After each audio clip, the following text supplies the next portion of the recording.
my experience was very tainted. I couldn't really absorb the experience for the first half of the movie because these people wouldn't shut up. You're in a movie theater? Shut your trap. I have to admit, there was a couple scenes in this movie where they're laughing, where even I couldn't decide, are they laughing with the movie or at the movie? And do I want to laugh too? I don't know.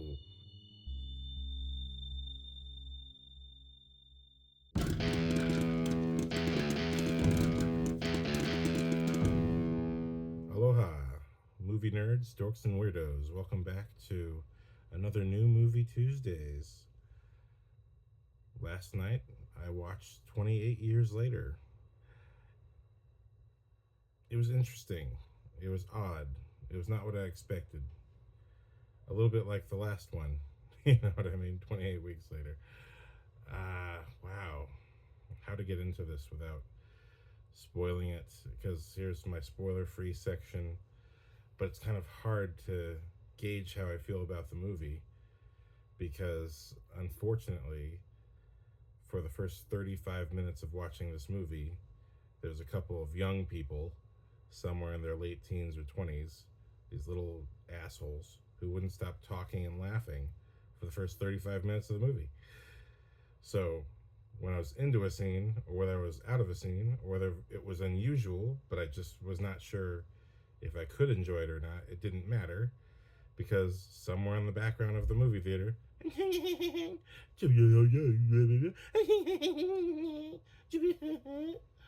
it was just like, God, and I kept looking around, but to be honest, my right ear was a bit clogged from swimming, so I might have just been looking at people who weren't talking at all. I'm not even sure. I said, like, where are these people who are talking? They're talking very loud and laughing and being assholes. And literally 35 to 45 minutes, like almost half of this movie, was ruined by these like little punks. It's like, dude, young people, don't even go to the fucking movie if you're gonna talk through it. Like, what the hell's the matter with you?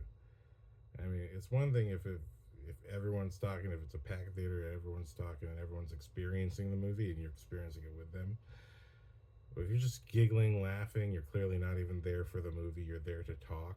There's other places to go. You can go anywhere and just chat, but cut it out. So, frankly, my experience was very tainted. I couldn't really absorb the experience for the first half of the movie because these people wouldn't shut up. And I hope they were kicked out, or that they just realized, wow, we're kind of annoying the people who came here to pay and watch the movie, to actually watch it, not just to be punks. So that's the first thing. But I do have my criticisms, but at the same time, I cannot fully tell what I felt about the movie because it was just, the experience was ruined. I can't gauge the beginning to the end because I was literally irritated by something that had nothing to do with the movie. So, you young people, just shut the fuck up. Shut this. You're in a movie theater? Shut your trap. Just shut it. Okay? Shut it. For the love of God. It's just so fucking irritating, man. But anyway, so it's hard to gauge. I know I definitely need to see the movie again, but I have to admit, there was a couple scenes in this movie where they're laughing, where even I couldn't decide, are they laughing with the movie or at the movie? And do I want to laugh too? I don't know. You know what I mean? So there was a little bit of that too, where it's like, there were moments where I was literally almost on the side of the laughter, where I was like, can I blame them for laughing? Except, yes, I can, because they're clearly not even paying attention to the movie at this point. They're just giggling through all these tense, scary scenes, and it's just like, dude, shut up, man. People paid to watch this movie. You paid to yap, you fucking kids. You know, it's this generation. What the hell? And now I'm old enough to say this generation is and then that makes me feel double bad. Even with being annoyed for half the movie, as spoiler free as I can get, we're 28 years later. This is a different generation of people who've been living with the infection for a long time. Aaron Taylor Johnson, Jodie Comer, Alfie Williams, Chi Lewis Perry, Ralph Fiennes, or is it Ray Fiennes? I feel like I've heard it both ways. Excellent cast, you know. Jodie Comer, I know her from The Last Duel. She was excellent. I really liked that movie. And seeing her here was just like, she plays the mom. She's got a problem, and you don't know what the problem is till the end of the movie. But there's really good relationships here. There's really good scenes in this movie. There's some really, it's a really artistic movie. Like I see now, having watched this, because I was so hyped for this. 28 Days Later is probably my first zombie movie, I think. And it's what made me love the zombie genre. I haven't, not that I've watched everything, but I've watched a good amount of zombie movies because of this movie. And George A. Romero's movies, I would never have even bothered checking out without this, and then Zack Snyder's Dawn of the Dead. So there's 28 Days Later is one of my absolute favorite movies, regardless of genre. There is something about 28 Days Later that I miss, that I didn't like about 28 Weeks Later. I think 28 Days Later was so simple. It was so raw, and it was so fresh. When we got to 28 Weeks Later, there was a lot more style.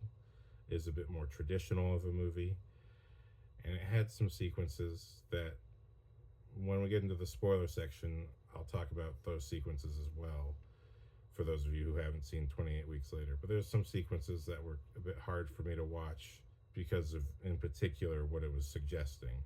But other than that, it was just kind of like, there were elements of 28 Weeks Later which had already appeared in some other movies at the time. Namely, the notion that somebody has a cure for the virus, and I'm just like, I always hate those subplots or those plots in movies where it's like, we're finding the cure, and I'm like, okay, but what I loved about 28 Days Later was that there is no answer, there is no cure. I love that you got these people in a particular period of time where they don't know if there's a solution or not, and the movie does suggest a solution at the end of 28 Days Later, which 28 Weeks Later is like, yeah, we'll find a way around that.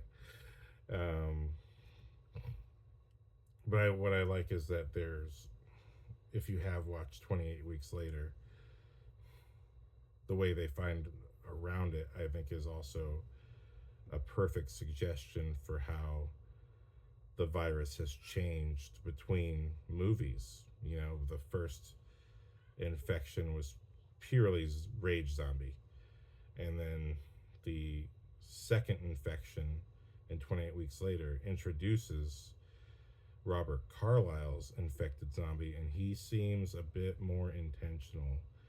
He seems like he's potentially leading the zombies around, or at the very least, he's on his own mission, even though he's a zombie.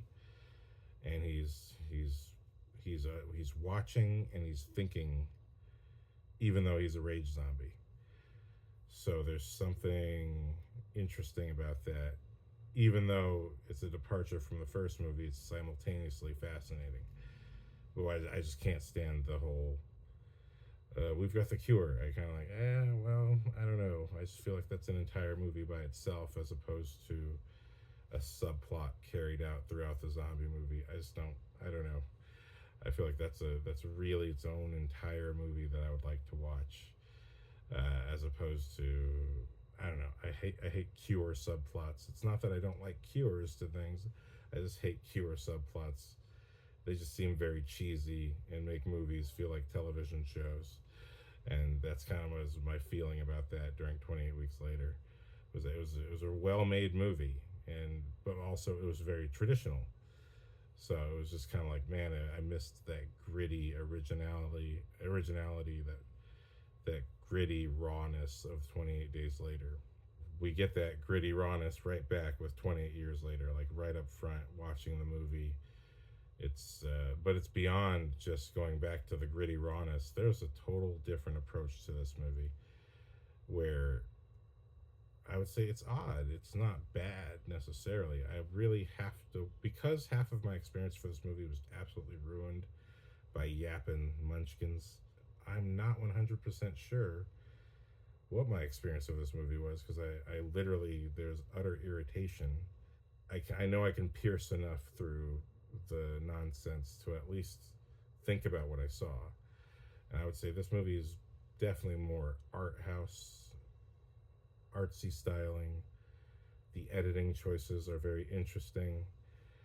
And I say interesting, I'm not sure which way I'm landing on it. I hate this thing that you see in social media. Don't say the word interesting. Shut the fuck up, man. Interesting is a perfect word for I don't know how I feel yet. All right, shut the fuck up. Stop trying to tell people how to think and talk. You know what I mean? Like, if you're talking about prose, that's fine, but don't tell people how to talk. Like, interesting is fine. It's interesting.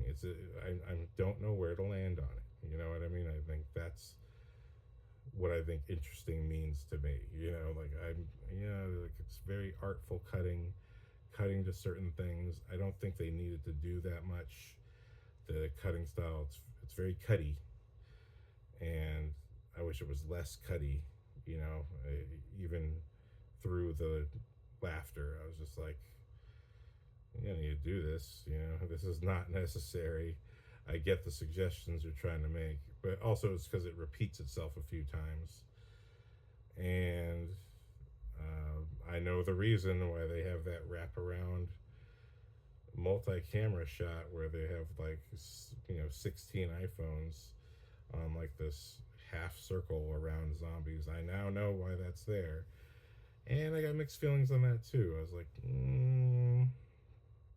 I don't know. Even though they're doing new things, that is, again, it's interesting. I don't know where to land on it. They're doing new things, but in the kind of style of the first movie, where the editing style is very specific in 28 Days Later. But I do feel like this movie's a bit overcut. I would really have loved to have stepped into the editing room and seen their choices, and let certain things linger and then yank out some of these supercuts. I think there's a fuller experience to be had here. It is good to be artistic, and I love Joker too, despite the world hating it. It was a solid week of, this is the greatest thing ever made. Danny Boyle is the greatest artist ever. Which, hey, he is. This is a great art piece. There's seriously scenes and sequences in this movie where I'm just like, this might be, the most artful, beautiful, different take on things we've seen before that I could have never seen without this movie existing. There's absolutely, like, even the opening sequence, which instinctively I want to say, turn that music off. You know what I mean? Like, turn that music off. But then when it reaches the climax of the opening sequence, what happens that I can't talk about in spoilers right now, I was just like, that was kind of artful and beautiful, and now I'm glad that the music was playing. But I do feel like the movie has too much music. I think it could have really laid off of the music. I think the movie itself, I think the filmmakers were worried about the audience being bored. It feels like it. It feels like they were worried about the audience being bored, because there's a lot of music, and I never once felt bored during the movie. In fact, the movie, again, was so cutty and it had so much music. I was kind of like, I could do with a little boredom. You could slow this down just a tad. It's not like the first movie where it's so fast paced with so much action, and then has these, like, very deliberate slowdowns just to help you calm down. This movie is just, it's slow but fast. You know what I mean? Slow but fast. Like, if There's not action happening, there's a lot of music. And even when there is action happening, there's lots of cutting. And when there are slow moments, I'm in there with attention, but I don't know. You know what I mean? It's hard to tell because again, half this experience was tainted by laughter. But like I said, there were a couple of scenes where I was like, justified laughter. Can I blame them? You know what I mean? Yeah, and then the way the movie comes to its own conclusion, because there's a journey to this movie. You know what I mean? It's just so not the other two movies, and that's a credit to Danny Boyle that he really. And look, artists, people always complain like why sequels aren't the same as the previous movie. Even when the same filmmaker's making it, like, oh, this is not like the previous movie. I thought we were gonna do that. It's the truth is, an artist does not like to repeat themselves. When an artist makes a movie, that was how they felt about filmmaking and storytelling at that time. And once they've got it out of their system, they don't need to do it again. That's why, hey, they could have gone back and shot with the digital camcorders. You know what I mean? Instead, they went iPhone. And I think that's one thing I really actually like about the first half of this movie, despite the annoying kids. I like that there is such a indie quality about the movie where it feels like anybody could have made this, and I felt almost like that was kind of the point of the first 30 minutes of the movie. It's like, hey, anybody can make this. You don't have to be me, Danny Boyle, who's made tons of money because of my success. Anybody can make this, because there was something about the way it was shot that just, it reminded me of like indie short films from young filmmakers. You know what I mean? Like the way there's an awkwardness to the way things are framed, which also kind of looks like, hey, this is how people frame with cell phones when they're just kind of working it out. You know what I mean? There's kind of an awkward indiness to it where it's like, hey, after doing 28 Days Later, Danny Boyle did Sunshine. So this is a person, and he did The Beach. So this is a person who has clear control. He knows how to frame in the cinematique. You know what I mean? He knows how to do these things.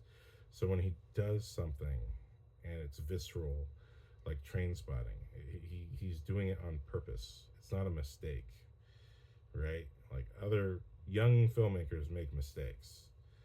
He's doing this on purpose. So that to me is why I'll give artsy pictures like Megalopolis, I'll give them a pass if it's very experimental, which I don't understand why people didn't like Megalopolis. I think besides it being slow and this generation being addicted to memes, which I think is the real problem. I think everyone's become addicted to memes and think that the depth of a little 5-phrase piece of crap shitty graphic art on their cell phone, somehow the depths of that message outweighs what a good movie can do. I think this generation across ages is spoiled by technology and has lost their taste. You know what I mean?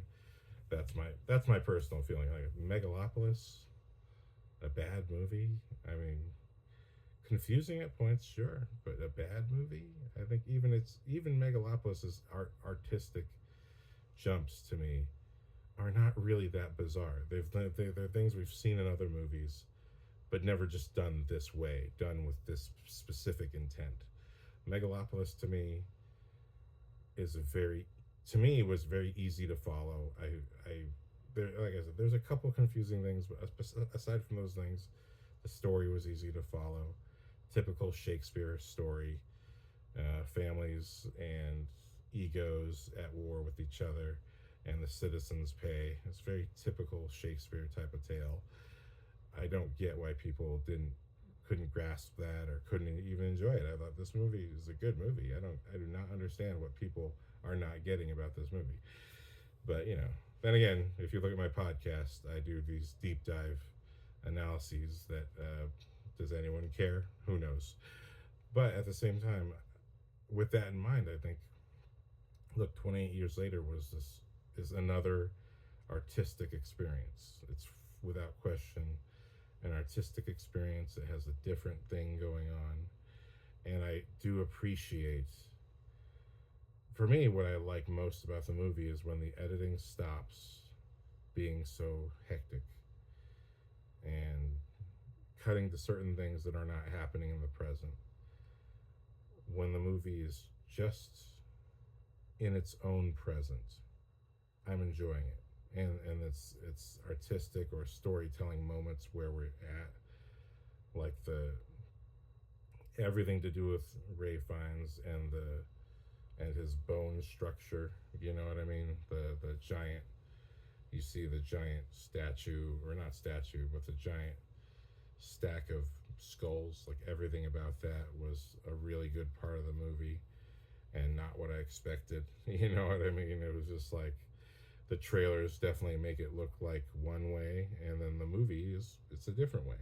And I think that's a lot of what the movie is. It's like, oh, I'm expecting this, and I got that, which is like, again, I think it for me, even if I didn't have the annoyance, I would probably still need to watch this movie another time, and I do want to watch it again. That's the thing. I think I want to get this movie. You know, I want to understand this film. I do think because of the cutting style, there's a particular moment, there's a particular sequence with a group of characters that's in the trailer. Let's just say they're armed, okay? And I felt like the movie just kind of got into that sequence, but I would have loved to know how those characters got in that situation in the first place. It's something that I felt like I didn't need that character, you know what I mean? But I understood what the character was there for, considering the larger story. I didn't need the character. It gave me some associations and feelings I didn't really like, which again were echoes of the first movie. Alfie Williams, who plays Spike, who's this child, he's the son of Aaron Taylor Johnson and Jodie Comer. He's excellent. He's really great in the role. I did not expect him to be the main character. I thought it was going to be Aaron Taylor Johnson.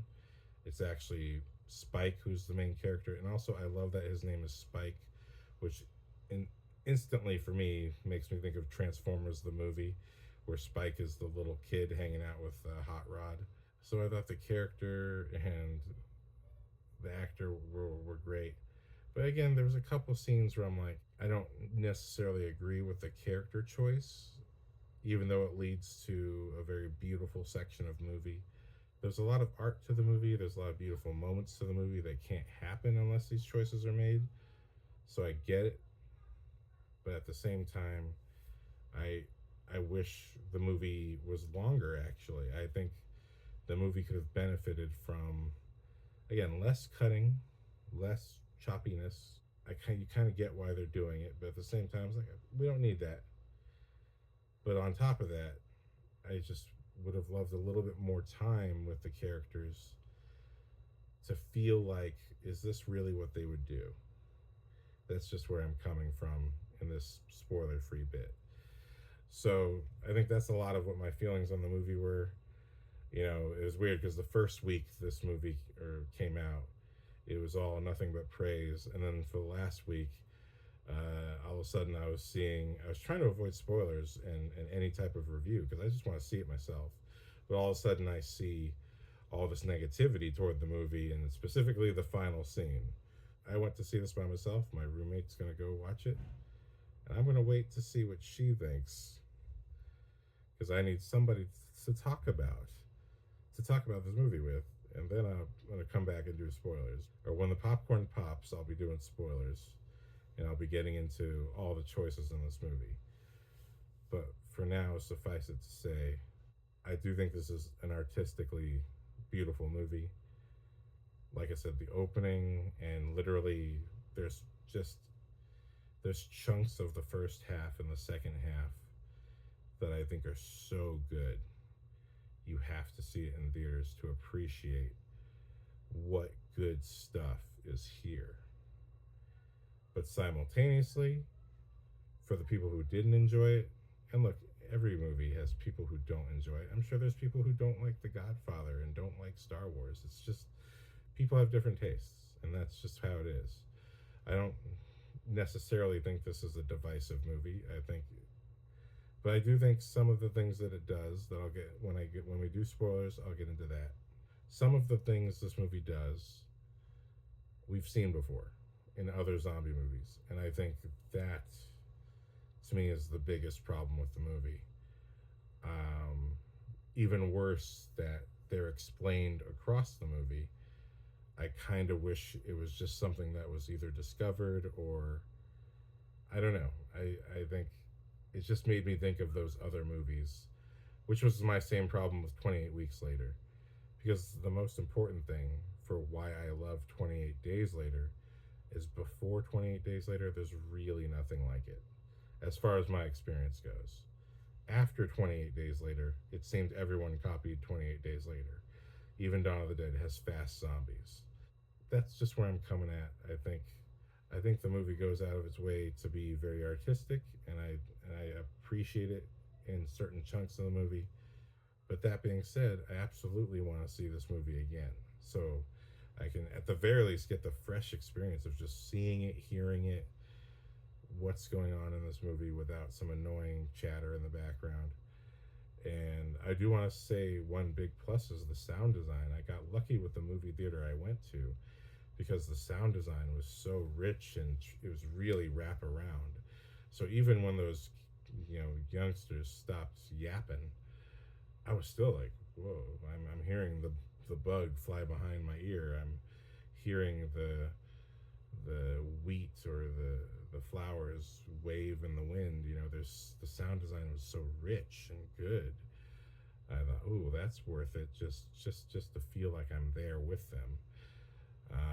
But so my feelings are mixed, but leaning toward the positive.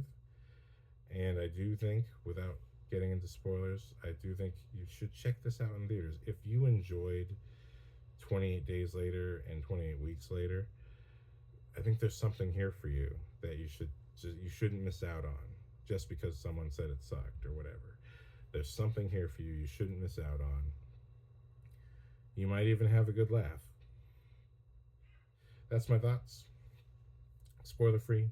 Check it out. Make up your own mind. Catch me in the spoilers, and if you've seen it, I definitely want your thoughts on the events in this movie. All right.